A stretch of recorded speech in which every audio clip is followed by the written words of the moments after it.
அன்புள்ள பிதாவே, இந்த அருமையான நல்ல நேரத்தை தந்ததுக்காக நன்றி செலுத்துறோம் கர்த்தாவே. இந்த நாளை காணிச்சிருக்கிறீங்க நன்றி செலுத்துறோம் ஆண்டவரே. ஆண்டவரே, பிள்ளை வந்து ஒவ்வொரு பிள்ளைகளையும் பேர் பேராக நீர் ஆசீர்வதிக்கிற ஜெபிக்கிறப்பா. பிள்ளைகளுடைய பெற்றோருடைய டைட்டிசை வேலை தேவனை நீர் ஆசீர்வதியும் ஆண்டவரே. ஆண்டவரே, இந்த பிள்ளைகள் ஒவ்வொரு நாளும் உண்மை பற்றி அறிகிற அறிவிலும் அன்பிலும் பண்பிலும் ஞானத்திலும் மனசுடைய தயவிலும் திருப்தியடை கொண்டே நாங்கள் ஜெபிக்கிறப்பா. நீங்க கேட்கிற வசனங்கள் பாடுகிற பாடல்கள் இந்த பிள்ளைகளுடைய எதிர்கால வாழ்க்கைக்கு மிகவும் பிரயோஜனமா இருக்க உதவி செய்யுங்க. இந்த ஊழியத்துக்கு உதவி செய்கிற ஒவ்வொரு கரங்களையும் நீர் ஆசீர்வதியும்.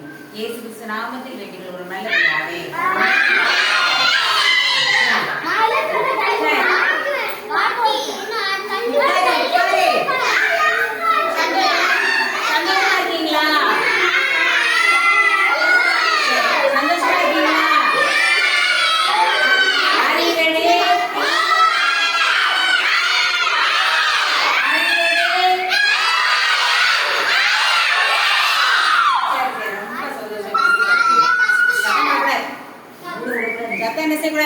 சத்தம் போடக்கூடாது.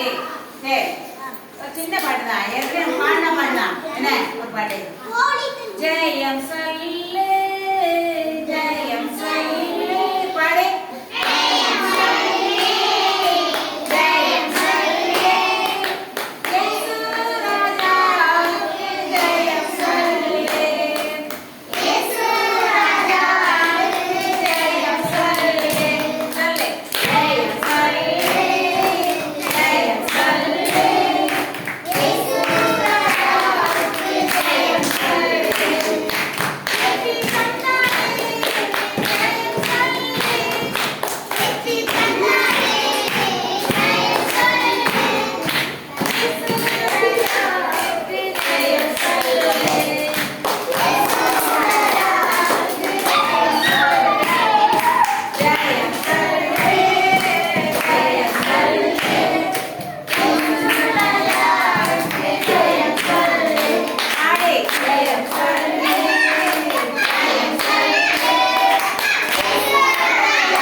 அப்படின்னு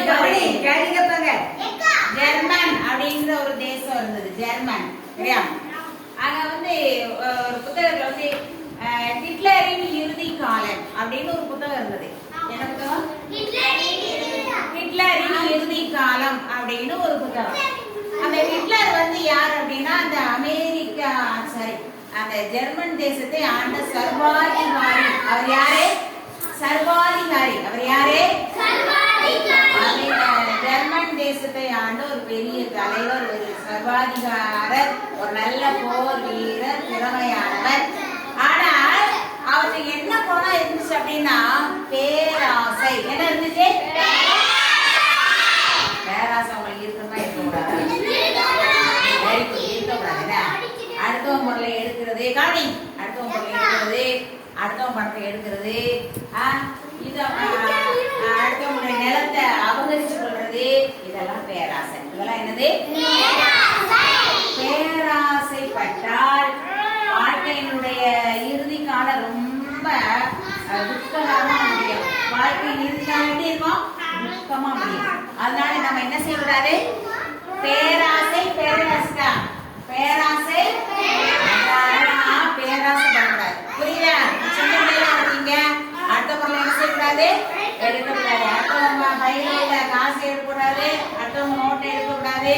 என்ன நல்ல பிள்ளையா நடக்கணும். அதுக்காக உங்களுக்கு நாங்க வந்து வாரம் வாரம் வந்து உங்களுக்கு நல்ல போதனைகள், நல்ல பண்புகள் இயேசுவை பத்தி என்ன செய்யறோம் சொல்றோம். நீங்க வளர்ந்து வர்ற பிள்ளைங்கள் வாழ்க்கையில நல்ல பண்புகளை கடைபிடிக்கணும். நல்ல பண்புகளை என்ன செய்யணும்? கெட்ட பண்புகளை விட்டுறணும். கெட்ட பண்புகளை என்ன செய்யணும்? இந்த ஹிட்லர் வந்து நல்லா அழகாக ஆட்சி செய்து கொண்டு வந்தார். அழகாக இருக்கிறா.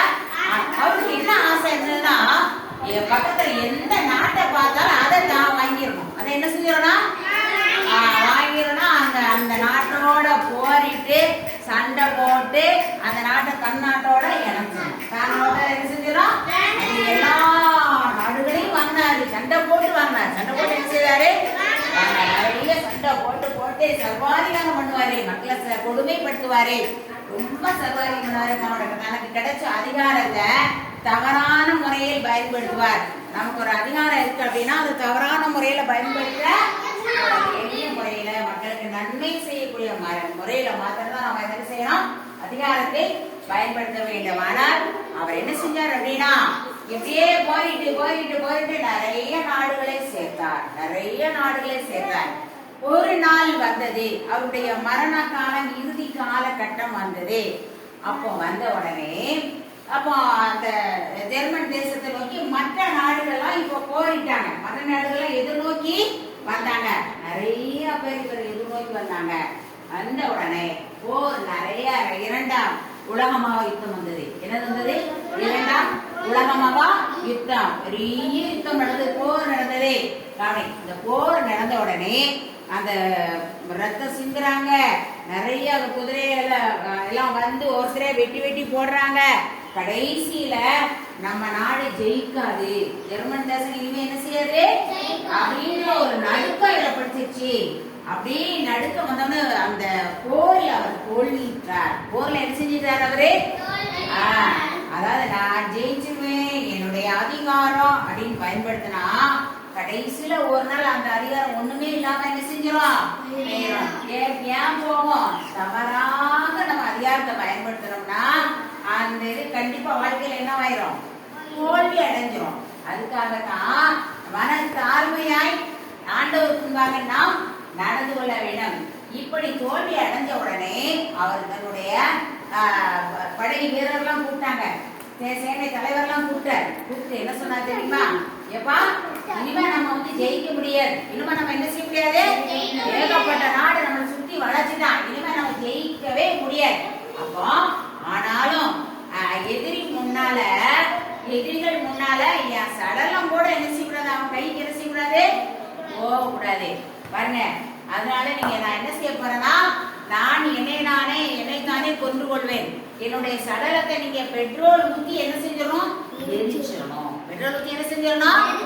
எரிச்சிடணும். என்னுடைய எதிரி என் சடலத்தை கூட பார்க்க கூடாது அப்படின்னு சொல்லிட்டு கையில ஒரு பெரிய துப்பாக்கி வச்சிருந்தார். என்ன வச்சிருந்தாரு? துப்பாக்கி. துப்பாக்கியில் நிறைய குண்டு இருந்தது. நிறைய வலிமை மிக்க குண்டு இருந்துச்சு. அந்த துப்பாக்கிய அந்த வாய்க்குள்ள வச்சாரு.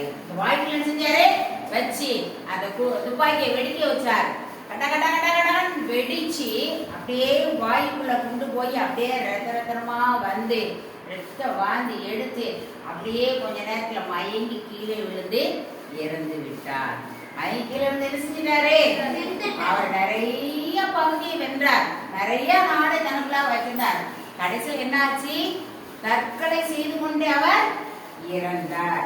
அப்போ ஏன் அதிகாரத்தை தவறாக பயன்படுத்தினதுனால. இரண்டாவது பேராசைப்பட்டார். என்ன செஞ்சாரு? பேராசைப்பட்டார். அதே மாதிரி அவர் சொன்ன மாதிரியே அவருடைய சேனாதிபதிகள் என்ன செஞ்சிருப்பாங்க? பெட்ரோலை ஊத்தி என்ன செஞ்சிருப்பாங்க? எரிச்சு சாம்பலா ஆக்கியிருப்பாங்க இல்லையா? அதனாலதான் பண ஆசை எல்லா தீமைக்கும் வேறா இருக்கிறது. சொல்லுவாங்களா?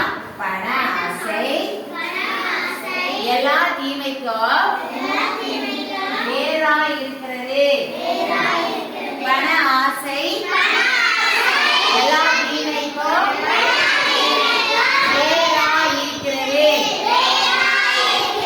பண ஆசை எல்லா தீமைக்கும் வேறா இருக்கிறது. அதனாலதான் பணத்து மேல என்ன செய்யக்கூடாது? ஆசைப்படக்கூடாது. அந்த காலத்துல எங்க அம்மா சொல்லுவாங்க, நம்ம காசு 10 காசுனால அடுத்தவங்க இருக்கலாம், ஆனா அடுத்தவங்க காசு நம்மகிட்ட என்ன செய்யக்கூடாது? இருக்கக்கூடாது. பேராசை பெரு நஷ்டத்தை உண்டு பண்ணும். பேராசை என்ன செய்யக்கூடாது? படுதல் கூடாது இல்லையா? அதான் ஒரு வசன நம்ம சொல்லி கொடுத்தோம்ல, பண ஆசை எல்லா தீமைக்கும் வேறா இருக்கிறது. வரிசையா பண ஆசை எல்லா தீமைக்கும் வேறாய் இருக்கிறது. பண ஆசை எல்லா தீமைக்கும் வேறா இருக்கிறது. பண ஆசை எல்லா தீமைக்கும் வேறா இருக்கிறது. பணம் ஆசை எல்லா தீமைக்கும் வேறா இருக்கிறது. Very good. கிளாப் பண்ணி பார்க்கலாம். பணம் ஆசை எல்லா தீமைக்கும் வேறா இருக்கிறது. எல்லா தீமைக்கும் வேறா இருக்கிறது. பண ஆசை எல்லா தீமைக்கும் வேறா இருக்கிறது. பண ஆசை எல்லா தீமைக்கும் வேறாய் இருக்கிறது. Very good.